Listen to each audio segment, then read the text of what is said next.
Yeah, exactly. Recording is in progress. About the relaxation.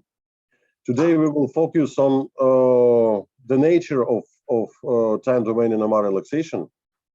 We will consider two principal different directions: the spin and spin lattice.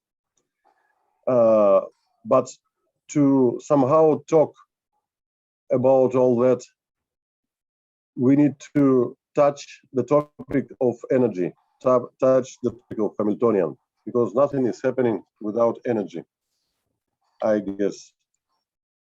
Well, coming to the time domain NMR signals, we discussed yesterday that there are different NMR things like spectroscopy, like MRI, like relaxation, and different part of Hamiltonian, spin Hamiltonian, are contributing to each of these topics. When we talk about the time domain NMR, we are dealing with a rather inhomogeneous magnetic field, and for that reason, we don't look at fine structure of spectra that are made by the Z component and the J coupling, and we are focusing on the dipolar Hamiltonian. Dipolar contribution for classical high-resolution spectroscopy is normally the bad artifact. Many researchers, they want to get rid of it to look at the chemical structure of samples. Opposite to that, in time domain NMR, this is not the artifact. This is the main source of information. That's why I put it into the green circle.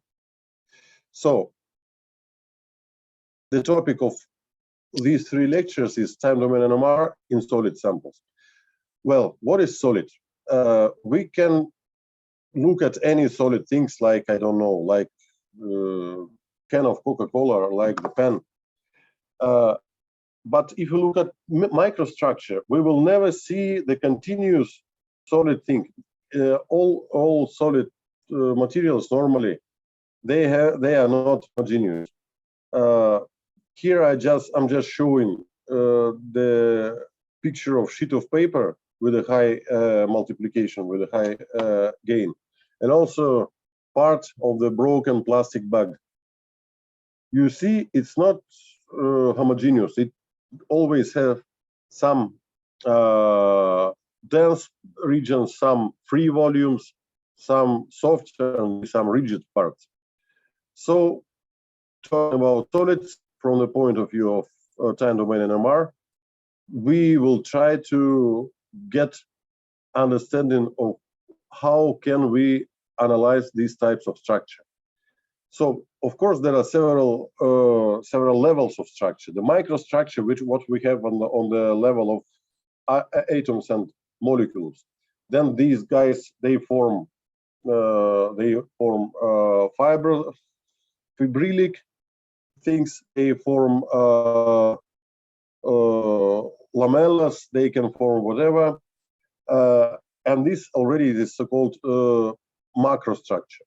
So let's go step by step. So NMR in solids, as it's written here, is defined by the dipolar Hamiltonian.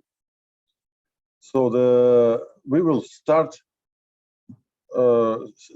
studying this from the most useful, from the most, I think, usable and most spread T2 relaxation, or as it's called, transverse relaxation. So the dipolar Hamiltonian, H with the subscript D. For the simplicity, we many times are going to consider a system with only two spins.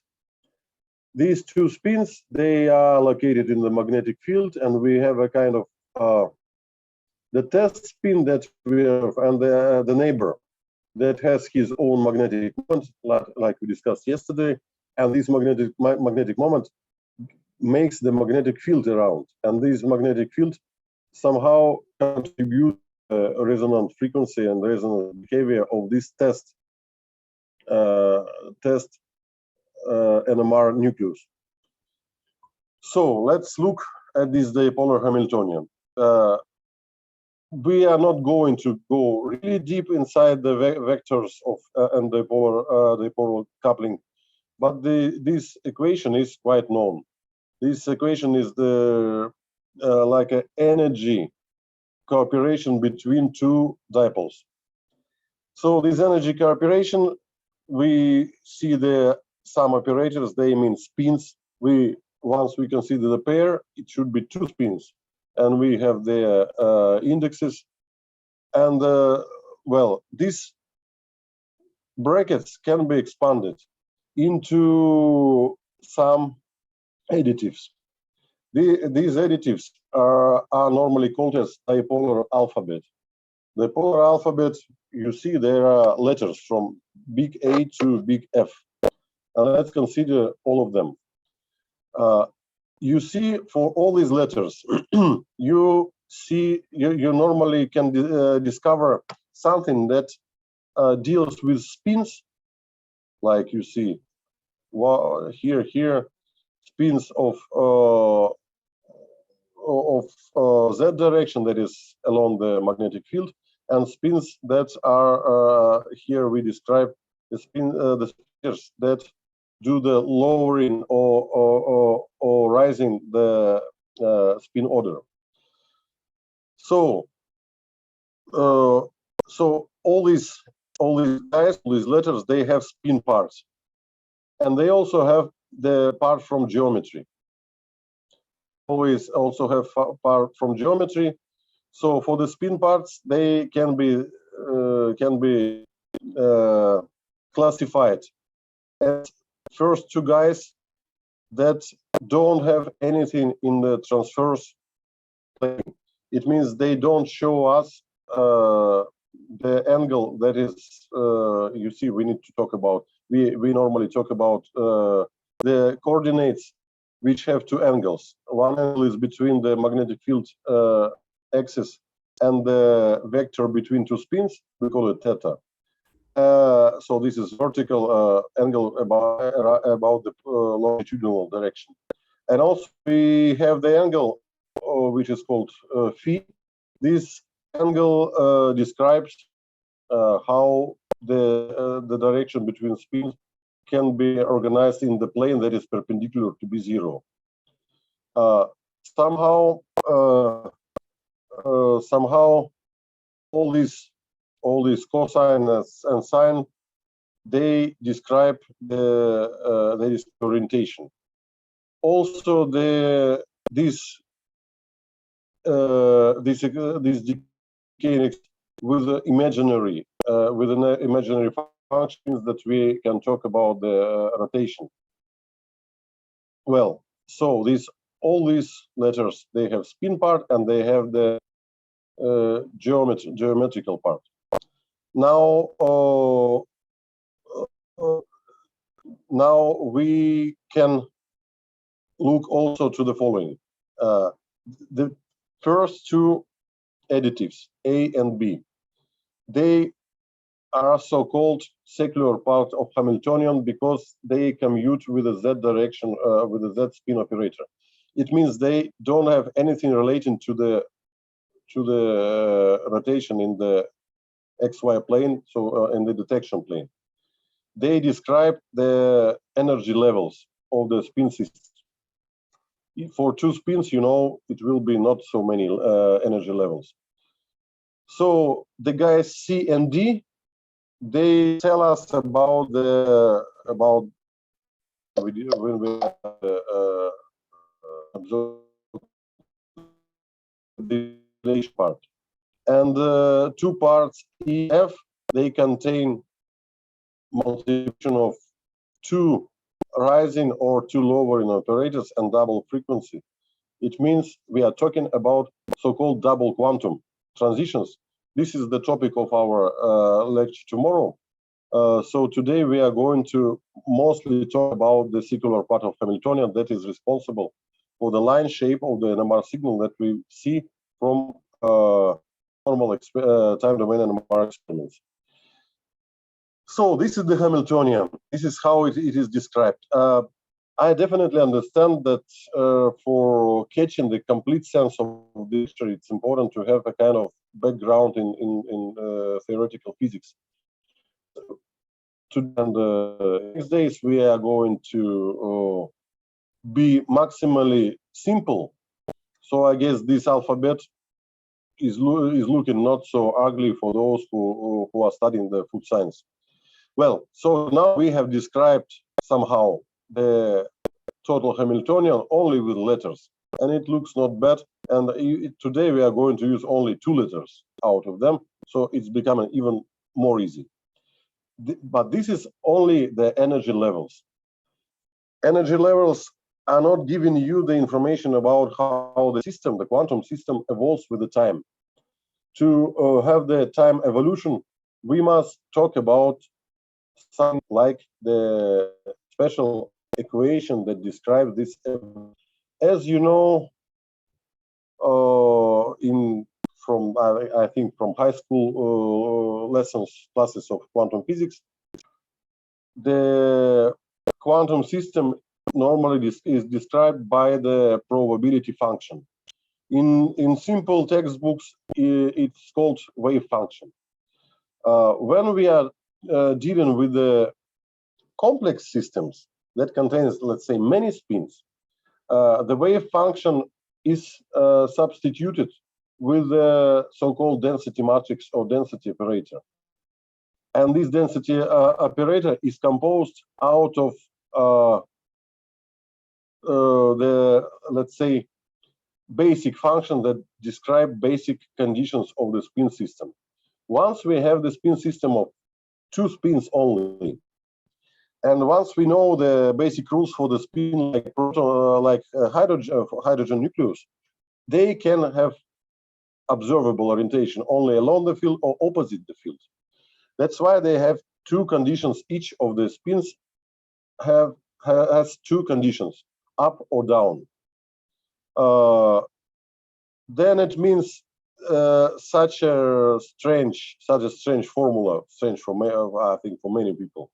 It can be rather nicely presented as the table. So the system which contains only 2 spins can have, as you see, really many different conditions. So when 2 spins look up, when 2 spins look down, and when 2 spins look in different directions. And then let's see how the transitions between these conditions can be described. So this table is somehow the result of the evolution equation that is called Liouville von Neumann equation. This is nearly the same as Schrödinger equation that you studied in high school, but instead of the wave function, we have here a density matrix that is, let's say, more general, for the more general case for complex systems. And this presentation of density matrix, it's of Hamiltonian representation. You can see that, of course, there are no any quantum transitions between equal states, like between all up or all down. So, and this is the diagonal components of the density matrix. Just imagine that the system initially is in the thermal equilibrium, and we don't apply any excitation pulses. Then there will be any components of transitions, because there are no any transition system transitions. All transitions are already happened, and we have the unperturbated system. So the density matrix will represent only the diagonal components, and the value of these components will be proportional to the Boltzmann population. So these guys that looking down, I guess they against the field, this will be the high energy, and here, for those who are along the field, it will be the low energy.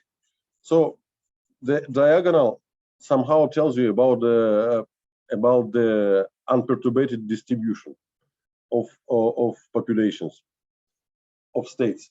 But If you somehow excite this quantum system, immediately this table will look like you see it now.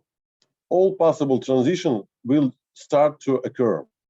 So the diagonal components will evolve from perturbated to equilibrium state according to the so-called spin lattice relaxation. The complete system will come to equilibrium. The components that corresponds to the transition between levels, for example, two spins look up and then one of these spins is flipping down. So this is called classical zero or single quantum transition. This component will evolve like a, let's say, in general case, it will evolve like a decaying exponent. So we have this imaginary part, and also we have the something what we call T2 relaxation of a single line. Then looking at all conditions, so you can see that all these states will be evolving according to the single quantum. So with the green color, we show the single quantum relaxation for parts of the density matrix. So interesting here is so-called zero quantum and double quantum transition. Zero quantum, it means that we had one spin up, one spin down, and they flip in opposite directions. So actually the Zeeman order, the main energy level of Hamiltonian is not changed at all. But transition happened. So in zero quantum transitions, it means that no quants, no any photons are anyhow irradiated, no any photons are anyhow consumed. Zero quantum is essential thing. It is modulated by the component B of the Hamiltonian, and it is responsible for spin diffusion that we will consider tomorrow. And a double quantum transition, it means when two spins were looking up and then they look down.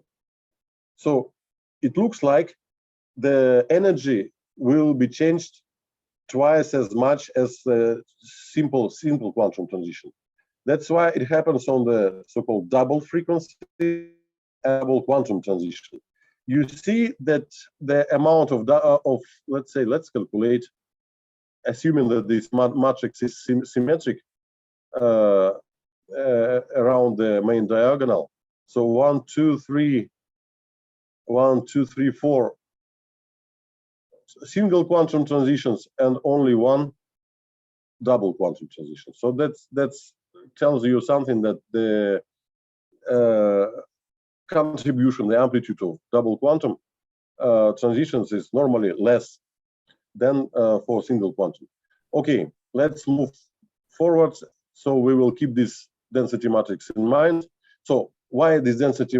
Just a couple of more sentences. Why this density matrix is used? You know, in classical quantum physics, to the value of the to get the physical value, you need to use the operator of this value and commute it with a wave function. Here it is nearly the same. To get something like magnetization, you need to take the density matrix, and it should somehow communicate to the operator of the angular momentum or whatever, or with the Hamiltonian. For example, if you want to know energy, you need to have here Hamiltonian, and here will be the same density matrix that describes probabilities. Well, somehow repeating yesterday's discussion about how the motion is influencing the relaxation, I will just briefly repeat it today. So all the solids, actually all liquids, all material universe have their own internal life. When the temperature of material is higher than the absolute zero, it means that for everything that is around us, there are internal motions in materials. The motions can be characterized, for example, by the energy spectrum. So if the range of different fast and slow motions is wide, so this energy spectrum normally occupies wider frequency range in the terms of frequency. Then the Fourier transform, the spectrum, Fourier transform of this spectrum of energy of internal energy will give you so-called correlation function.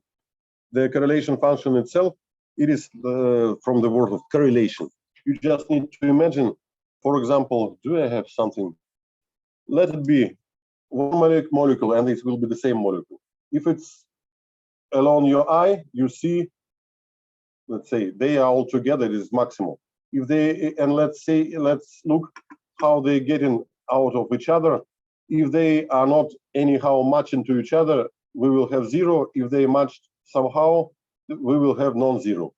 And this is the maximum, and we shift it, and depending on the velocity of the traveling according to each other, we will have rather slow correlation function or fast correlation function. For fast motions, correlation function will be really short, like we see in the lower part of this picture. For slow motions, the correlation function will be wide, will be long.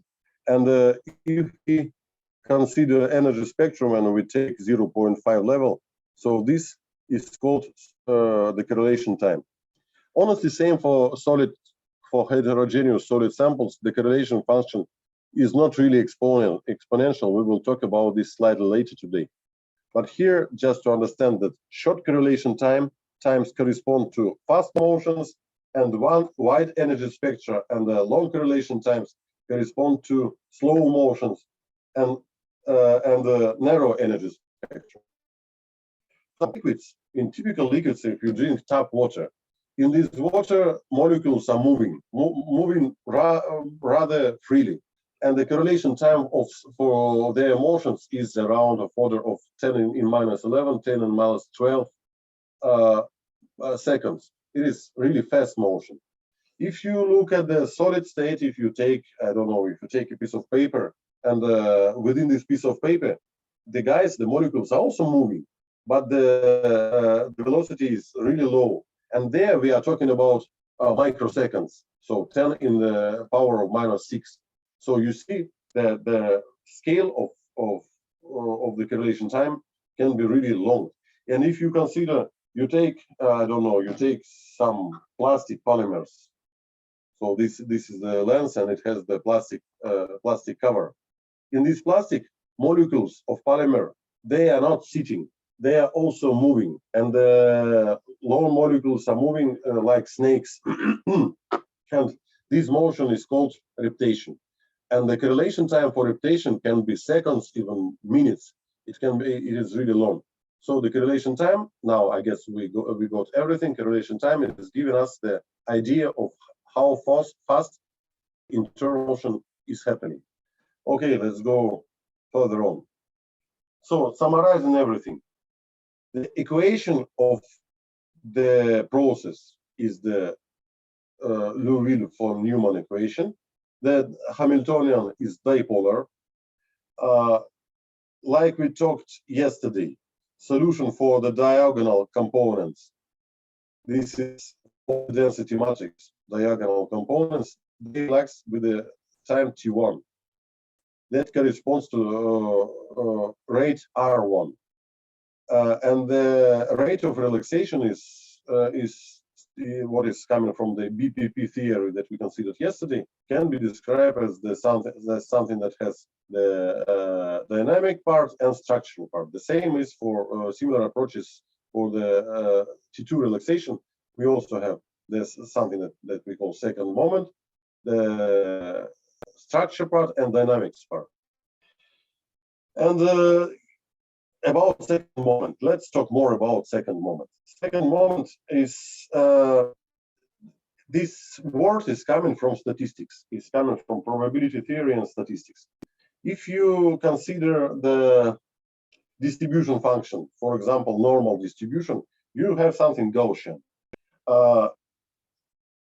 The distribution function, especially probability, the probability density function, has moments in statistics. There is a so-called first moment that we call mathematical expectation. It is what it is there, where it is located. The second moment, what we call also dispersion, it is how wide the distribution is. There are also moments of higher orders, but we don't see the reason to talk about them at this moment. So the second moment is something that describes the relaxation line, transverse relaxation line. The bigger this moment, the wider this line. Here I show some equation that I guess will be available for you after we publish this presentation. These guys describe how the second moment can be built up. This is so-called one flag formula that has only the distances between spins in a spin systems. In spin system, then you can calculate this second moment. Second moment also can be somehow described with the statical dipolar coupling. So here we consider the main equation, the Hamiltonian. So what is coming from the Blombergian personal pound theory, and we somehow started to talk about the second moment. We will talk about second moment for the next several slides. So this is something again from the previous lecture.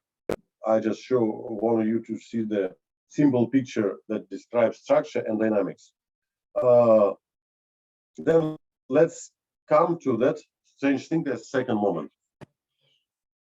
So let's again consider two spins. One spin is test spin, and the other guy is the neighbor of this test spin. And we have the angle between the magnetic field direction and the vector that connects these two spins. We can use the simple formula of the fields of the dipole. And you know the magnetic field, magnetic or electric or whatever field of the dipole is reversely proportional to the cube of distance. And also there is the angle. Then having just this typical dipolar distribution of the interaction force, you can build this type of spectrum, assuming that the orientation of the vector between these two spins can be averaged over the sphere. So this spectrum, this is simply how the magnetic field actually distributed. So the higher magnetic fields, you see, to maximal, they happen due to actually I think I had to put here that I would have to put here that cosine. This is actually the formula of sorry, I need to. This is actually the field of the dipole. According to those cosine squared cosine, you are getting the curve, but the spectrum turns to be symmetrical because the orientation of magnetic moment of neighboring spin can be along the field and opposite the field, and you will anyhow will get always symmetrical spectrum from the distribution of the energy of the energy of interaction between two dipoles when you rotate these dipoles within the sphere. So you will get such a line. But actually, in an NMR, to get such line, it's a fantastic success. Of course, very much classical publications of Abraham that was made many years ago, and Abraham was with a special compound that is called calcium fluoride, and there it was really possible to somehow create the isolated Paget spin. For all real samples of all real rigid materials, you never will get such a precise distribution of the frequency of the peak doublet. It's called peak doublet. You will get something like this. You will get smooth picture of all the situation, because there are no cases where spins are isolated. There are always neighbors, and everything is coming to something average.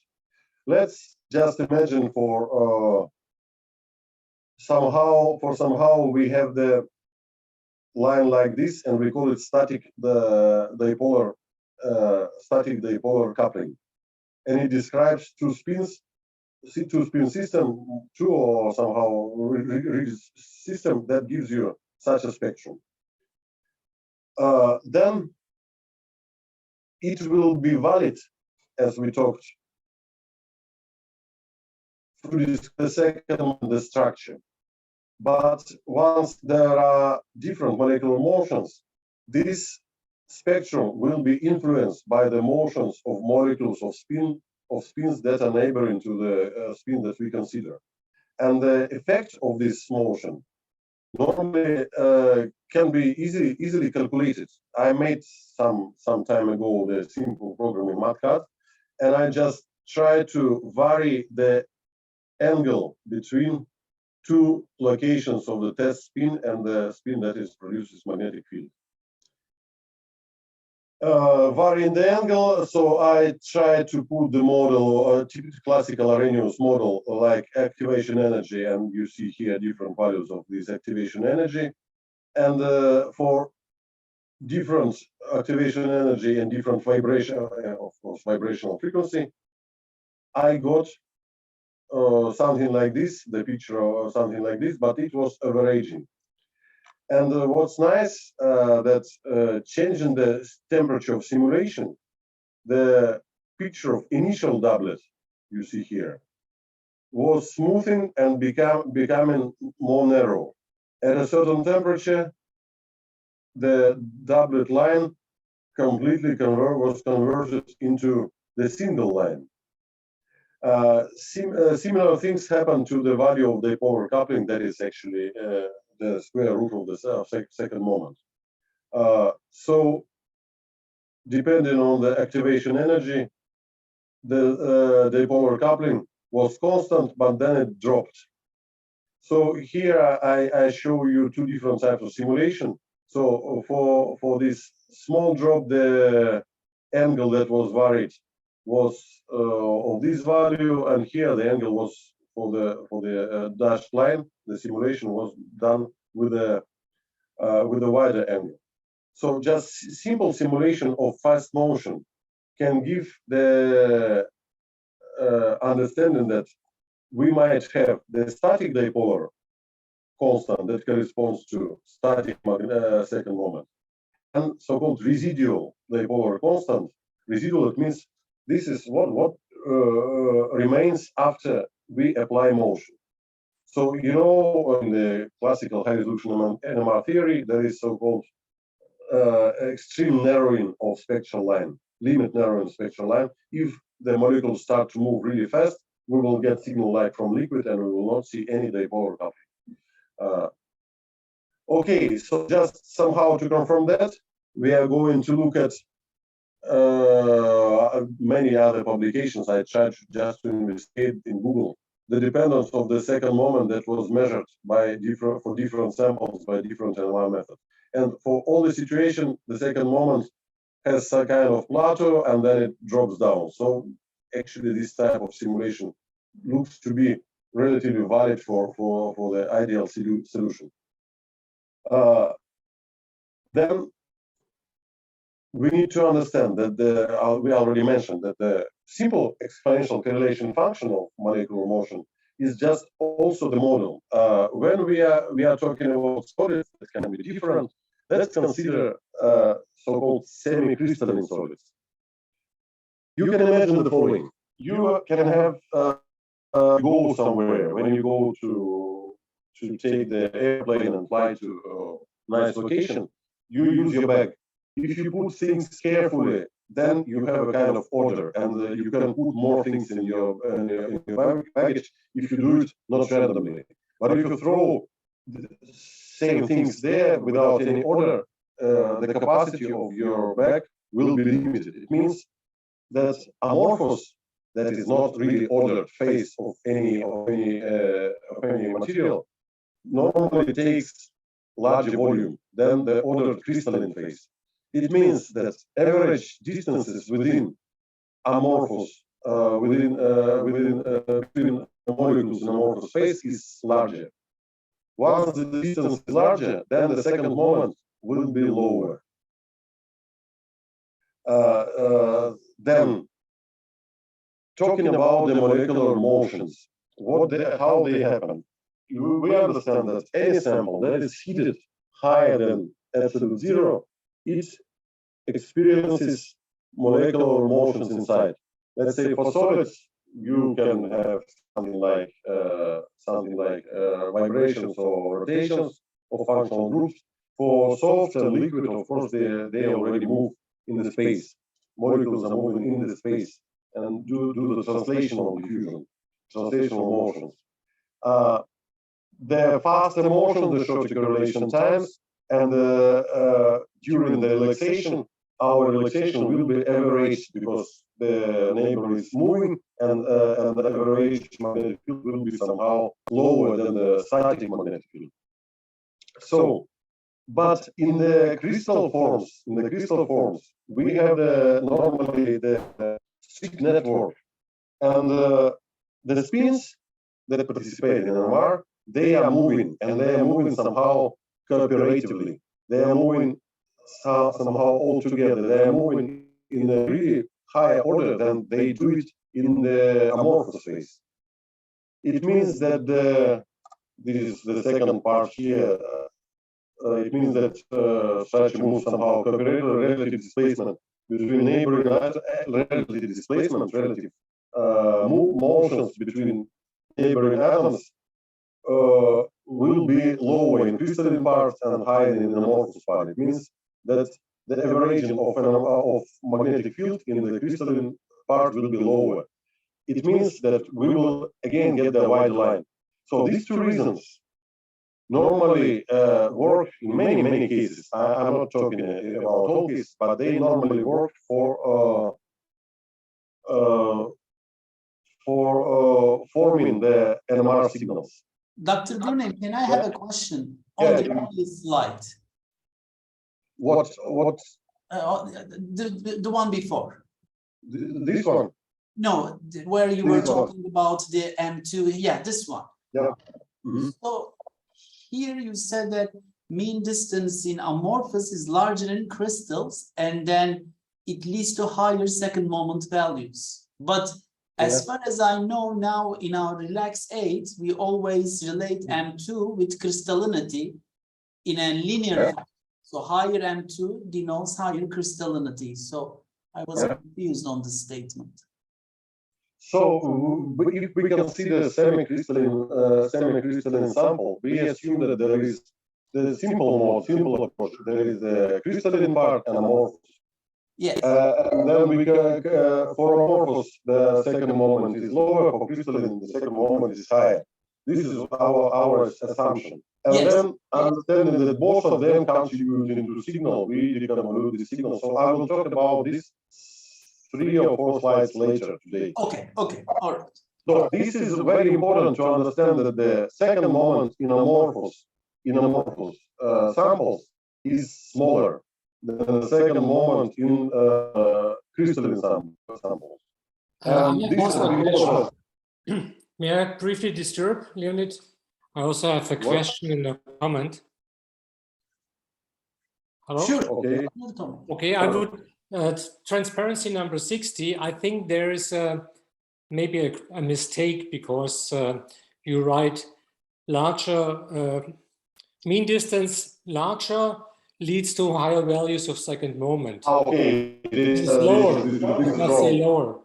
Maybe this helps. Yeah. That is why I was confused too. Okay. That's great that people are listening to me. This is fantastic that you are following. Okay, of course, I didn't do this this on purpose, but of course, the larger distance between lead to lower value of a second. Okay, now, okay. Definitely. Maybe I need to sleep more. Okay, because you know the formula tells direct writings. Okay. Then, so talking about motions. So here I try to plot the scale of correlation times, like we talked today already. This is something liquid, where its power is -11 and -12. And this is something really rigid, where the motions are really slow. So just schematically, we can subdivide this region into something with unconstrained motions, something with somehow constrained motions that we will call something like amorphous things, or elastic materials, and then something that is below their glass transition frequency, so you cannot modify their shape by simple touching. They are solid and then finally totally rigid. Totally constrained motions within the network of crystalline. So this is something how we can present different types of molecular motions, and here we can schematically show what type of spectral lines do correspond to all these types of motions. So for liquid state, the Bloombergian Purcell-Cowan theory work, and we get the Lorentzian spectral line. For something very rigid, we can get the doublet, or we can get wide line. Especially this slide is fantastic; it's very clear. And in between, we have something that can have Gaussian line or Weibulian spectral line, and this is in the scientific literature Anderson-Weiss model. Anderson-Weiss model. This is additional approach that is, let's say, more common than the Bloombergian theory. There we are relying on the central limit theorem of probability theory. When we talk about different correlation functions, different motions, they will result in Gaussian and the Gaussian shape of the spectrum. Well, then talking in a simple way, in a very schematic way, so the spin relaxation of a rigid sample or a solid sample should, in generally, contain 3 different types of signals: something oscillating, or something that has a doublet or flat line in spectrum, something Gaussian or close to Gaussian that should correspond to amorphous part of samples, and something much less restricted, closer to exponential decay and Lorentzian line. And then there is the matter in what proportions they can be found in a sample. Of course, here I write some equation to describe the FID signal. You see, for the Gaussian line, it's quite clear. For exponential decay, it is also quite clear. But for the rigid solid samples, you know, there are, here I show only 2 models, but this can whatever, because the structure of different samples can be really also different. But let's say in literature, it is very much popular to use so-called Abrahamian function, or called sinc function, or something like cosine to describe just region of the frequency. And for all these functions, we can also write down the value of second moment. We can just keep in mind that the Lorentzian spectral line does not have second moment, because this integral will be infinite. Well, let's move on. So, as the result of this is again the common picture, the schematic common picture. The sample of solid material should, in general, have, once it has different types of contribution to the spectrum, it should have different regions on the correlation function. So fast motions then the intermediate motion and slow motion. Slow motions, they are corresponding to something that's really crystalline, and there is a correlated network movement. And constrained and unconstrained. This, I would say, kind of picture that includes all types of molecular motions that can be studied by the NMR relaxation. But of course, samples are different, and then we can look at different samples and talk about amorphicity crystallidity. Well, once we try this schematic, quite simple but rather logical model, we can try to compose the signal like here out of three components: crystalline, amorphous, then something liquid. We can always subtract something liquid from the signal, and then we can get the just something that corresponds to crystallinity or amorphous. So crystalline part will be oscillating here, and amorphous part will not be oscillating; it will be the Gaussian. So just looking at their weights, contributions, we can just simply assume that the crystallinity of a sample will be proportional to the contribution of this amplitude into overall FID signal. So this is the approach that you can use to calculate the second moment that should be proportional to crystallinity based on the FID. But in fact, what we noticed really, I think 4 or 5 years ago, that if you use different models, sin or cosine, and the fitting quality is quite well, we get similar number of the second moment. And we started to think that the second moment can be a kind of invariant variable or invariant value that should be attributed to the different solids that might have not only sin or cosine function, but different function. But the second moment is not something that we only can get from the FID fitting. The second moment is coming from the spectrum. Like we talked before, the second moment can be calculated according to the equations of the statistics. So you don't need to do any fitting. You need to make the conversion of the NMR signal into spectrum, NMR signal time domain into frequency domain into spectrum, and then integrate the spectrum according to the calculation of the second moment, you will get the second moment. So here I show the results, by the way, really interesting results of the sugars that we done with the metal. And the correlation that we involve different types of measurement for relaxation, the correlation of crystallinity and the measured second moment was fantastically linear. So it means that the assumption that the crystallinity should be proportional to the second moment, what Mitch was just asked today, it works really nice. So tell you honestly, I'm trying to investigate this case of crystallinity and its connection to the second moment for a long time. And this line is obtained with really different samples. So PMMA, this is transparent organic glass. It is totally amorphous, but it is rigid. It is given second moment something like between 4 and 5 in these units.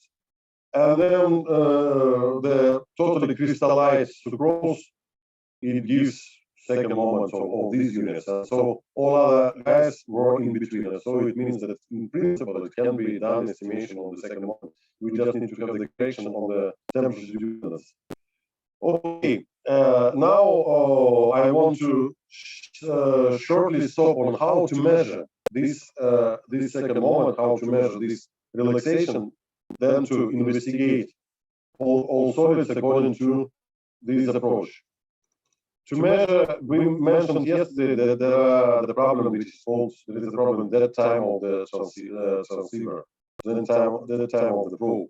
So this can be somehow treated with echo sequences like solid echo or like magic sandwich echo. So I don't think we need to talk a lot today about these pulses, but the magic sandwich echo can, once it can help to reconstruct the initial decay of the FID, you see FID, classical FID, we can observe it only from the moment that time is passed. But we are losing the real signal here. Using this magic sandwich echo, we can be really close to the FID and obtain the complete decay. So when we acquire in the quality way, we can try to process it. Processing can be done by different approaches. It can be done in time domain, like the convoluted three component dating, the Gaussian, and the Lorentzian. Or it can be transformed to the spectrum, and the spectrum can be processed. Or what is really popular in the NMR and porous media, you can look at the distribution of relaxation times. Well, I think here I just have a couple of transparencies how it was applied to a typical sample which has crystalline part, amorphous part, and porous situation. We investigated, we investigated cellulose and this spectrum line. Here is how it deconvoluted. It has the crystalline part, it has the amorphous part, and you know that intensity of spectral line is proportional to population, but the intensity is not the height, intensity is the area underlying. So this is true NMR spectrum that is fitted with three components: crystalline, amorphous, and water. That is actually the residual water in some micropores. Well, so just summarizing the transverse relaxation. Transverse relaxation for solids. You are focusing not for the liquid part, you are focusing on the rigid part of the signal. So fast decaying part of the signal. Fast decaying part of the signal can, in principle, contain three different contributions. The contribution from something that is really rigid and definitely under the glass transition temperature, then something that might be higher than glass transition temperature or can be amorphous, like we discussed with the populations and the mean distances. And also it can contain something that, for example, absorbed water or starch. So this water is not really liquid, but it is not so much constrained, and so it contributes to more or less Lorentzian line and the exponential decay. So this is what we are getting from transverse relaxation. We can try to look at this so-called solid line shape. And this solid line shape can be observed in frequency domain and in time domain. And also you can try to make the distribution of relaxation times. Okay, now let's briefly but deeply discuss the spin-lattice relaxation, T1 relaxation in solids. Let's consider two types of solids, principal types of solids. This is the amorphous type of solid and the crystalline type of solid. So imagine that in amorphous parts, we don't have the crystalline lattice, like I draw here. Crystalline lattice and amorphous part. So normally the packing of the molecules, like we discussed before, packing in the crystalline part is really dense, and hardly there are conditions for such guys like these functional groups to freely vibrate or rotate inside the crystalline part. But once we are coming to amorphous arrangement of molecules, of course they do have more free volumes and more free distances, and these guys start to rotate. Well, talking about spin-lattice relaxation, this is the process of the coming to equilibrium. So we excite the spin system. Spin system is relaxing itself, but the energy of the spin levels is rising the total energy of the sample. And this energy must be somehow dissipated. And the process of transferring the spin energy into the lattice is called spin-lattice relaxation. Surely clear, understandable that if there are some guys that are rotating, they would accept this energy of spin reservoir to inside themselves, and so in this way they give this spin energy into rotations and vibrations of the lattice. But we don't have such rotating guides within the crystal. And if we take a monocrystallic something, if you, for example, grow the sugar monocrystal and put it, or glucose crystals, and put them into the test tube, your measured T1 will be horribly long. So I think some of our such equality participants already faced that case, that the high crystalline samples, they have really long T1 time. But if you press these crystals to really low dimensions, the relative amount of these guys that are rotating will be higher, and then once you have really slow relaxation within the crystalline and fast relaxation on the so-called relaxation centers on the edge of crystalline, so the overall T1 will go down. So okay, look at here. So this picture shows classical BPP, numerical person bound theory curves. So the solid state is on the right side, where T1 is high and T2 is low. But the guys who are rotating for relaxation centers, they behave not like really solids. They behave something like here. They have the T1 relaxation time somehow like quite low values. So I think this error is erroneously drawn. Okay. So here I decided I'm showing you the simulation. Let me first stop it. How can I stop it? Just imagine this is the size. This is the size of the crystal.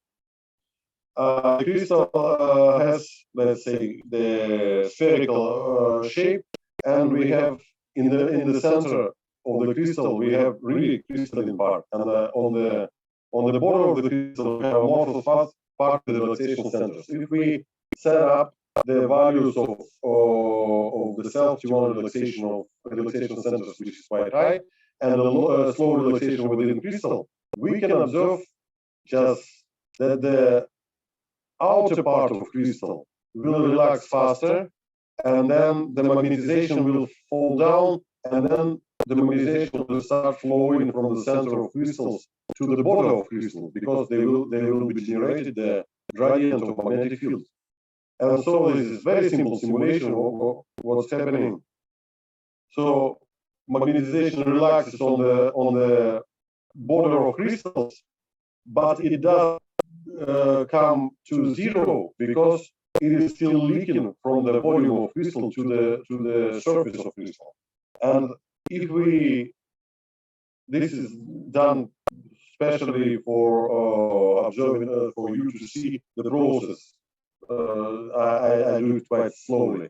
And if we just count the populations, the overall magnetization, we will get kind of exponential relaxation, for which, depending on the crystallinity, crystallinity is actually the ratio between the inner part of the crystal and amorphous part of the crystal, or even neighboring amorphous that have the short T1 in the part of the crystal that has long T1, and T1 depending on crystallinity. So the higher crystallinity, the longer time it is needed for the polarization to travel due to spin diffusion to the edge of the crystal to be dissipated.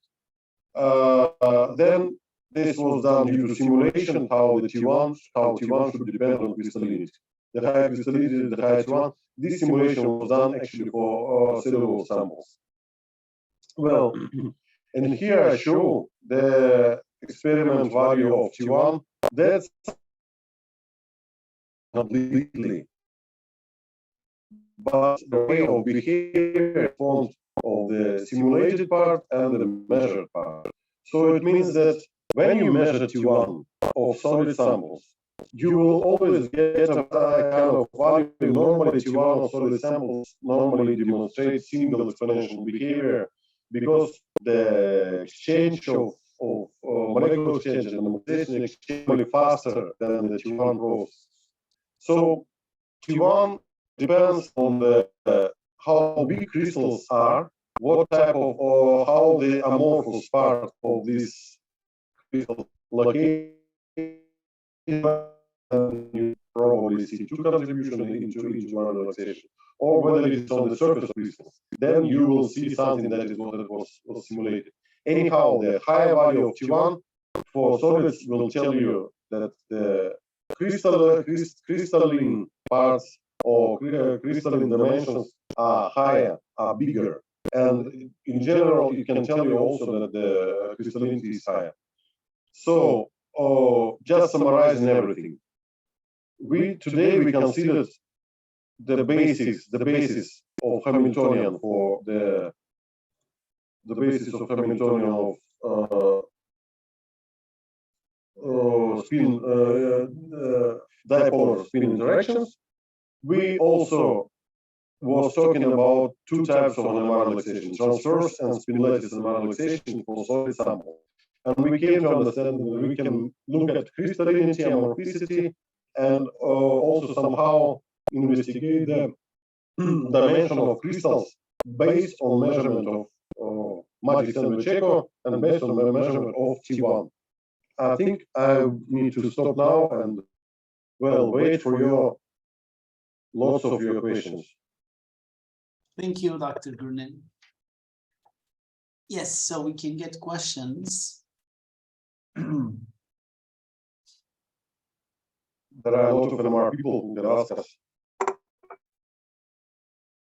Well, one thing that still confused me is whenever you were talking about this fitting and the second moment, you said that second moment normally does not depend on fitting, but on the equation we see these parameters A and B. Yeah. Yeah. And these are the fitting parameters. You know, when we are based on the model, let me see this A and B. No, this is slightly lower. Yeah, A and B. This is the model that we use for simulating the crystalline part. Okay. This model works fine. Experimental points, they match the fitting function. Then it's nice to have it. But you know, not all the samples show the nice matching to the sin or cosine options. So you mean second moment should not depend on, it should depend on the shape of the signal. Otherwise, there is no chance to talk. It just describes how wide is the line. But for experimental measurement, it's more correct to make the spectrum. Then you don't need to fit the function with a lot of components and find this A and B. Okay. And whenever you also said that like fitting to these models requires a lot of parameters. Can we just, let's say, I mean, time to time you also let us apply like getting rid of the liquid signal, the long component signal, and doing the fitting. Would that help? This is a typical approach that is used by researchers for, I guess, 30, 50 years. Okay.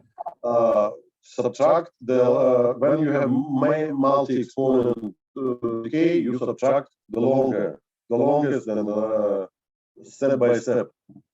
But in the relaxation, I guess in the less modification, it is being subtracted automatically. Okay. And just one thing, again, when you were talking about this M2 calculation and integrating the spectrum, can you go to that slide? You mean this? Yes, this one. So this is like you Fourier transform the signal here to get this normally? Yeah. Yeah. Okay. You do the Fourier transform and then you just integrate it. The only thing you need to somehow not to take into account the liquid signal. That's why what we do in the relaxate, we don't integrate the area around zero, and you can indicate in the interface that you don't need to integrate 1 or 2 of the kilohertz in the middle, and then you do the complete integration. So this does not anyhow contribute, and you don't need to subtract the low component. Okay. Yes, Selen, do you have a question? Yes, I have one question Okay. about crystallinity and T1. Dr. GRUNIN, thank you again for this great lecture. We know that the T1 of glucose is really high, but when we look at the XRD spectrum and we compare it with glucose and sucrose, shows narrower peaks. Like, it gives an impression like it's more crystalline. Sucrose is more crystalline, but its T1 is lower than glucose. Well, the glucose itself is one of the most strange samples that ever can happen. And also the signal, what we observe not only in T1, but also in the transverse relaxation. The signal sometimes, depending on the storage condition, can be absolutely strange. It does not look like nothing I saw before. Sometimes I see something like with oscillation. But this is the general thing. The longer T1, the bigger crystals. This should more correlate to dimension of crystals, not to overall crystallinity. But for many compounds, the bigger crystals, the bigger crystallinity. But this depends how this sample is organized. On the other hand, when you look at XRD, can we get rid of the echo? There's an echo on the microphone, Leonid. I don't know. Was it before? No, it was not before. Something changed. Maybe it will come through Selen. Okay. Oh, sorry. Well, the question is, I guess the XRD itself can be processed in different ways. So you need to be definite what you consider as amorphous contribution and what you consider as the crystalline contribution. So Selen, just my very short question back. What crystallinity, what real value of crystallinity did you get from glucose or from sucrose? From XRD? I do not remember the exact proportion, but I believe it was around 60 to 80% for glucose and sucrose, respectively. You mean you say something like 60, right? Yes, for glucose, as far as I remember, but I should check. I guess the question is serious. Maybe someday we need to make a kind of seminar about the structure of crystallites of sugars and how it is known at the moment. Because to my understanding, it is crystallizing immediately with water from the air. But it would be great to see the current publication on the structure of crystallites of sugar. Because we know something about starch crystallinity, we know something about cellulose crystallinity, and for sugar, I think it's something interesting to investigate. Okay, but this is not anyhow related to the lecture. Thank you. Mm-hmm. Thank you. Okay, any other questions for Hocam, Dr. Yes. Can I ask something? Yes. Yes. Hi, Dr. GRUNIN. I'm a bit confused about the MT in amorphous. Normally, we can also calculate MT in just amorphous sample, amorphous sample. I'm a bit confused. Normally, we are, for example, I have sample and it contains both crystalline and amorph. When I calculate M2, of course, it's correlated with the crystalline part.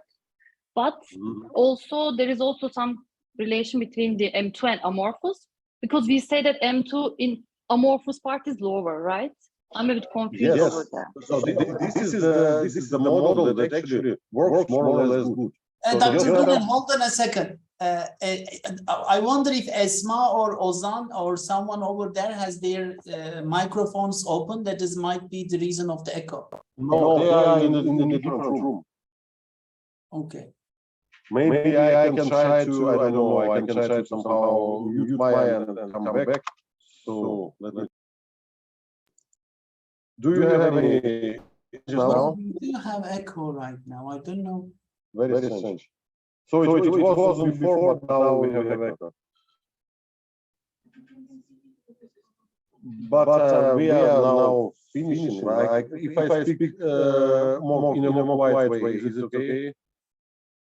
Yeah, I can try to make it reduce the volume on my computer. What about now? yeah, maybe volume down could help.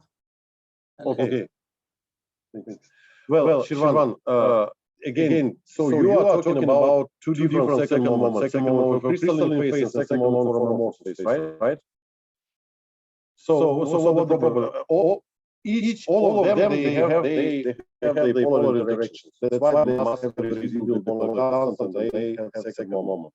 But the assumption that is standing behind this curve that I show, assumption is that we have amorphous part, it has lowest second moment, and the crystalline part, which has higher second moment. And overall observed second moment is the mixture of these two guys with their weighting that are crystallinity and amorphicity, in fact.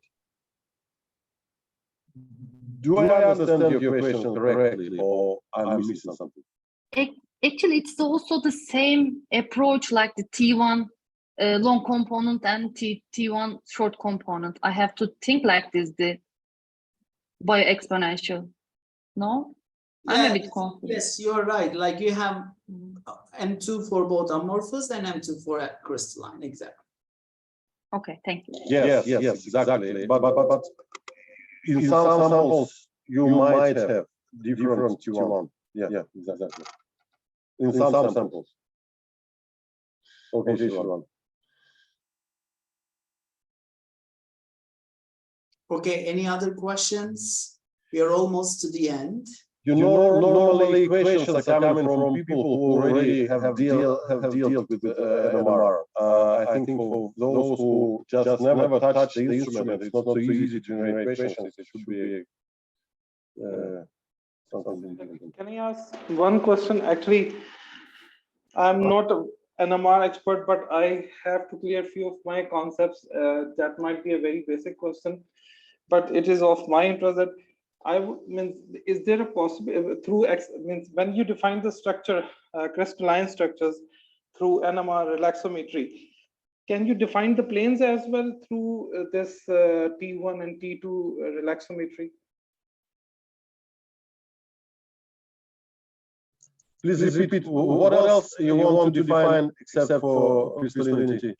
Yes, can we define different planes as well when we are? Okay, let me explain my question again. For example, in XRD, we define different planes. There are different planes of the crystalline structure.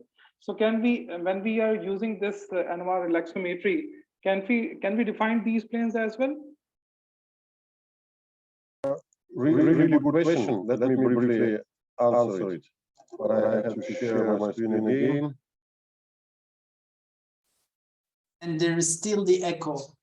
Still the echo. I made it really. Do you have another microphone with your system?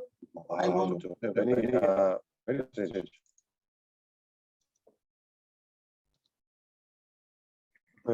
Just try to. Maybe I need to speak more quietly, but then you will not feel anything. Well, when we talk about different modes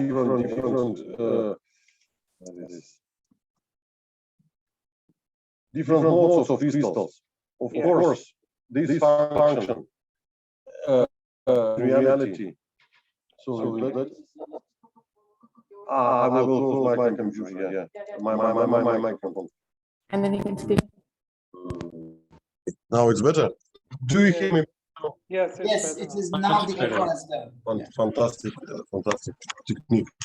Well, this function we attributed to the crystalline, and we assume in the simplest approach, Yeah. we assume that this function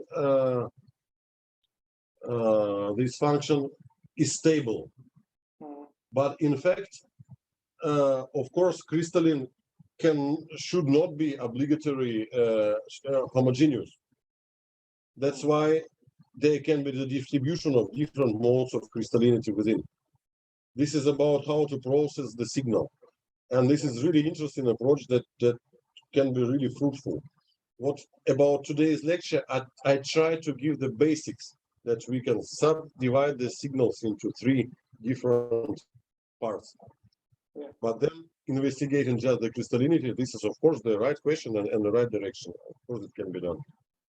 Okay. I have a comment on this question. Yeah. May I have a comment on this question? Yeah, of course. Sure. Okay, so you are asking about the planes of the crystals. Yeah, So yeah. this is an interesting question anyway. I think that might be a challenge to measure single crystals in time domain NMR. So we have the orientation completely over the whole volume of the measuring sample. But I don't know whether this is possible, but it might be. This is already done many times, and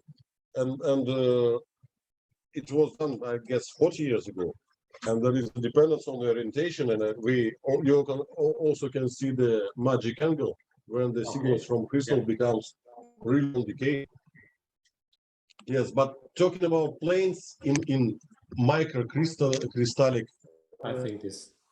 you know, this is we can see different modes of crystallines. Well, actually, not really different planes because everything is averaged over the directions. Exactly. Mm. But different modes, of course, different types of crystalline. Yeah, okay. Thank you.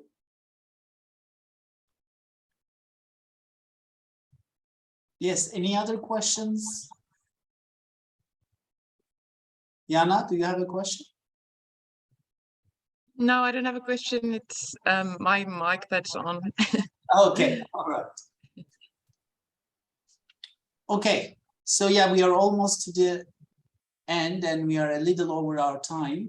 So thank you very much again, Dr. GRUNIN. And I assume tomorrow we will have spin diffusion, double quantum, some more applications of. Yes, and we will talk about we'll try to summarize everything in a practical way for you to build experiments. And also we will have the show how the double quantum coherence is evolving. Okay, all right. This should be nice.